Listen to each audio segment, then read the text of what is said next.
你是否曾感覺自己身處絕境，仿佛一切都已失去，看不到任何出路，唯一剩下的只有奇蹟？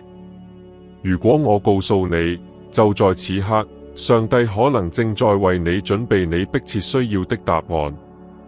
或許在你眼中看似不可能的奇蹟，可以通過你靈魂深處的真誠祈禱來實現。人生有時會考驗我們的信仰，突如其來的難題，難以診斷的診斷，堆積如山的賬單，被拋棄的人，一扇扇門接一扇地關上。正是在這些默默承受痛苦的日子裡，我們的心尋求答案，而答案往往並非來自我們期待的地方，而是來自天上。正是在這些日子裡，我們學會了呼喊，不是用華麗的言辭，而是用破碎的心靈。正是在這些日子裡，感動天主心靈的禱告誕生了，祈求神蹟的緊急降臨。也許你正在觀看這段視頻，因為你正經歷着這樣的事。你疲憊不堪，精疲力竭，生活的重擔似乎已經壓得你難以獨自承受。但要知道，你並不孤單。上帝知道你故事的每一個細節，每一滴無人知曉的淚水，每一個你試圖隱藏的想法，而他就在這裡。此刻，他願意聆聽你的禱告並採取行動。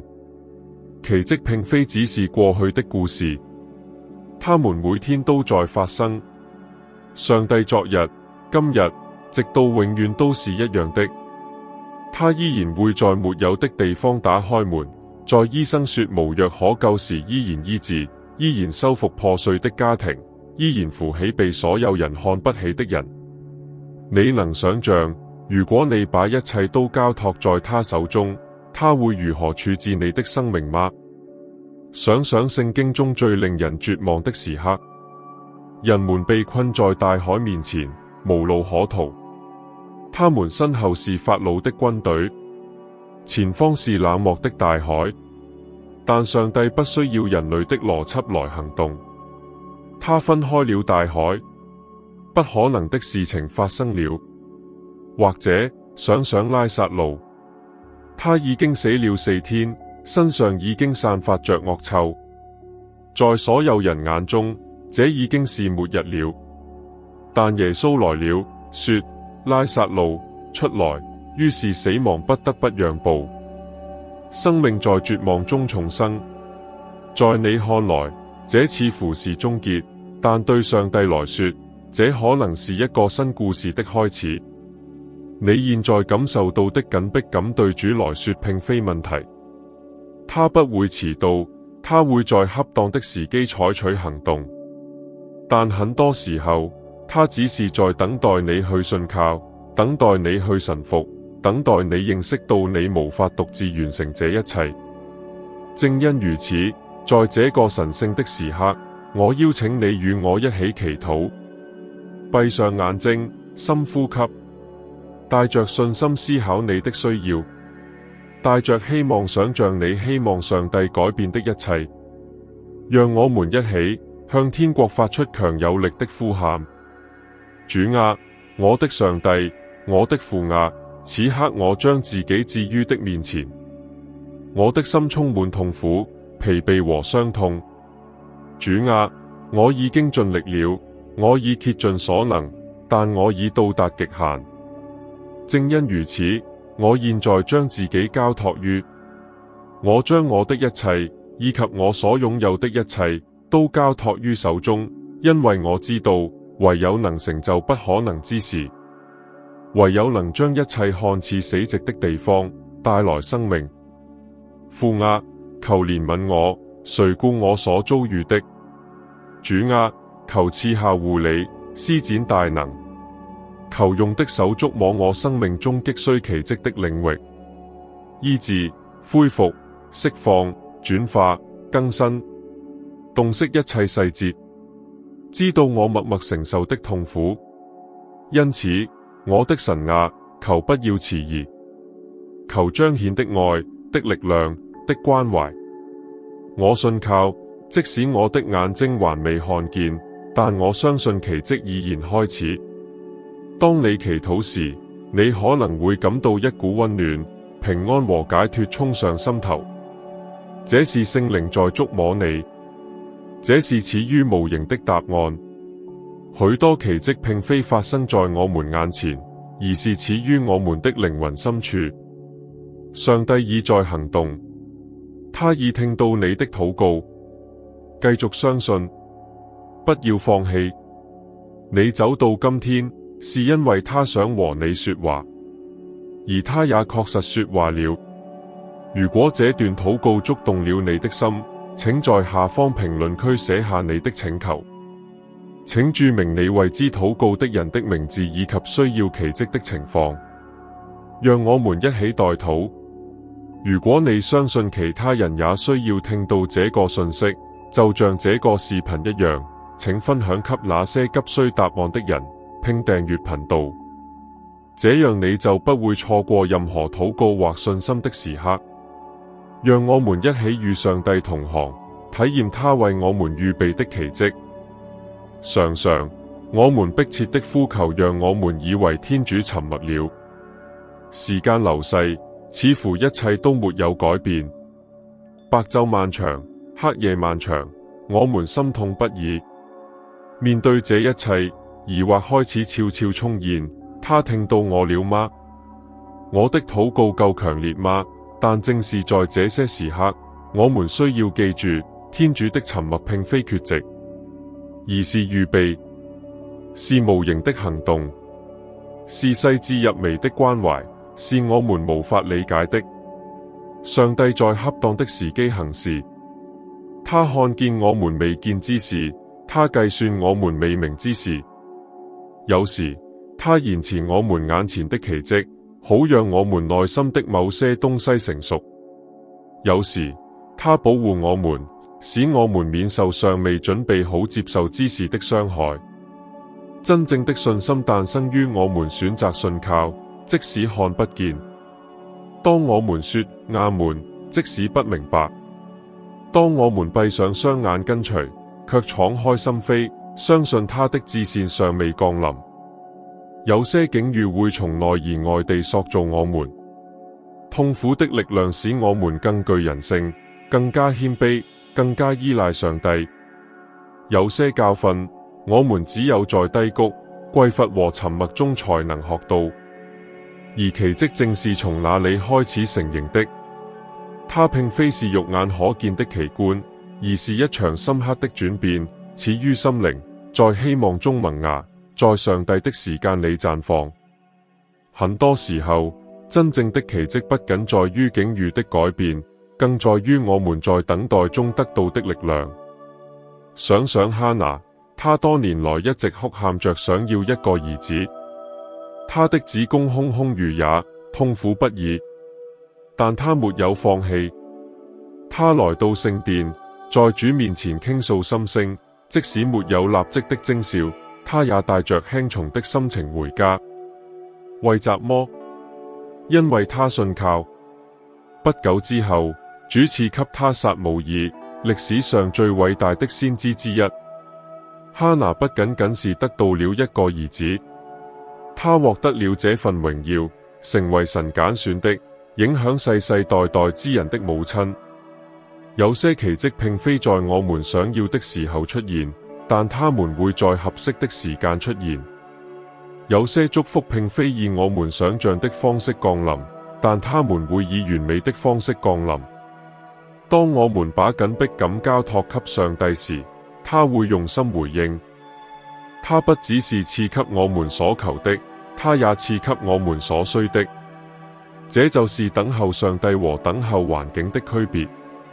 環境會改變，但上帝不會。他始終信實。也許你已經等待了幾個月，也許幾年，也許你已經停止為那個令你心痛的請求禱告，但今天上帝正在你心中重新點燃信仰之火。他在說：兒子、女兒，我還在這裡，我仍在掌控一切。現在不要放棄，因為有些關於你生命的應許尚未實現，但他們終將實現。有些祝福已經寫上你的名字，但他們仍在被打磨。與此同時，上帝正在預備你去接受他們。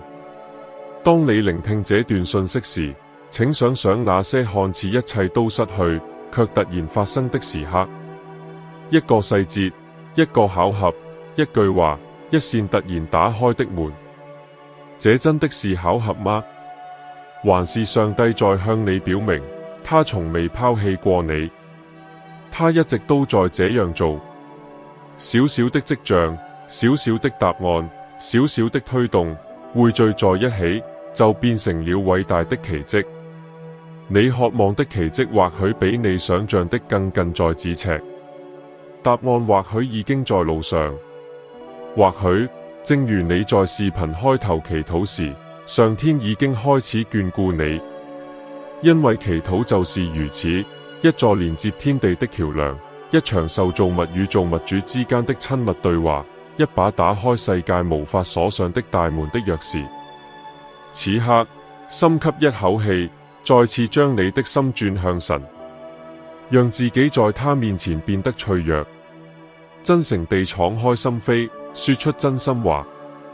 你不需要華麗的辭藻，神不被華麗的辭藻所感動，他被真理所感動。他親近那些心碎的人。你越真誠地信服，神在你生命中的作為就越有力。主啊，我又來到了面前，我的靈魂赤裸，我的心完全降服於。我不想躲藏，也不想假裝一切都好。了解我的一切，甚至我所不了解的。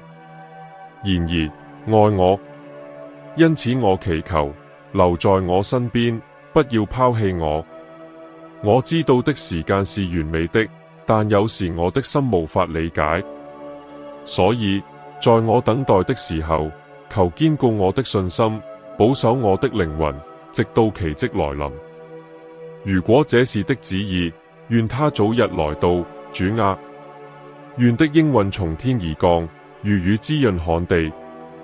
你知道我的迫切，你看得見我極力隱藏的絕望。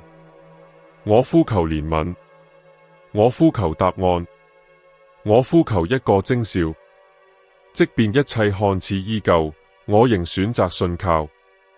我選擇相信，因為你是我的神，是我患難中隨時的幫助，我的堅固台，我的避難所。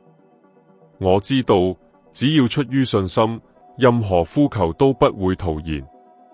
也許這個禱告正是你今天所需要的，一個來自上帝的擁抱，一個他仍在聆聽的確認。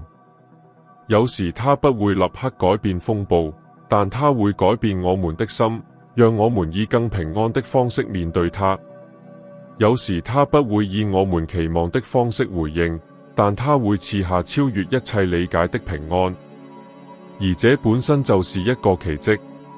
相信我，此刻有些無形之事正對你有利，有些天使被派來開闢道路，有些大門已經開始開啟，有些解決方案你尚無法預見，但正在醞釀之中。所有這一切都因為你決定停下來祈禱，你決定臣服，這改變了一切。因為當我們將自己無法掌控的事情交託在上帝手中時，他會成就只有他才能成就的事。也許此刻在禱告結束時，你周圍依然彌漫着寂靜，境遇似乎依舊，挑戰依然擺在你面前，一切似乎都未曾改變。但你內心深處卻有某種東西改變了，一團火焰被點燃，一種無聲的確信，上帝聽到了你的心聲，儘管一切看似依舊，但天堂已然動搖。這才是真信仰的精髓，在看不到希望時依然相信，在一切都叫停時依然堅持，在世界尖叫着說不可能時依然堅定地等待。信仰並非無所畏懼，而是即使在恐懼中依然選擇相信。信仰是當周圍的一切似乎都支離破碎時，依然緊緊抓住上帝的承諾。今天你敞開心扉，真誠地呼喊，朝着這個方向邁出了一步，邁出了信仰的一步，邁向奇蹟的一步。許多人一生都在等待一個徵兆，一個證據，一個看得見的改變，卻沒有意識到最偉大的奇蹟已經開始。你與上帝的連接已經恢復，你尋求，你臣服，你用心祈禱，正是這份臣服打開了天堂的閘門。最非凡的奇蹟正是如此開始，默默地、隱秘地，在你生命的深處。然後，在你最意想不到的時候，他們便會日出，展現給世人。記住一件重要的事情，上帝不會忘記，他不會忽視你流下的淚水，也不會忽視你壓抑的思緒。他看到了你不眠之夜，聽到了你壓抑的哭泣，注意到了你掩飾痛苦的強顏歡笑。他關心你，他就在你身邊，他行動，即使你不理解，他也會繼續用愛、耐心和完美書寫你的故事。因此，不要讓你祈求的緊迫性抹殺了你對上帝時間安排的信任。不要僅僅因為事情尚未發生就放棄。很多時候，他所預備的遠比你所祈求的更偉大。你祈求的是解決方案，他卻在計劃一場轉變。你祈求的是忍受痛苦，他卻在預備一個沒有痛苦的未來。上帝的回應不僅僅是我們想要的，他還會賜予我們成長、成熟和更深層次體驗所需的一切。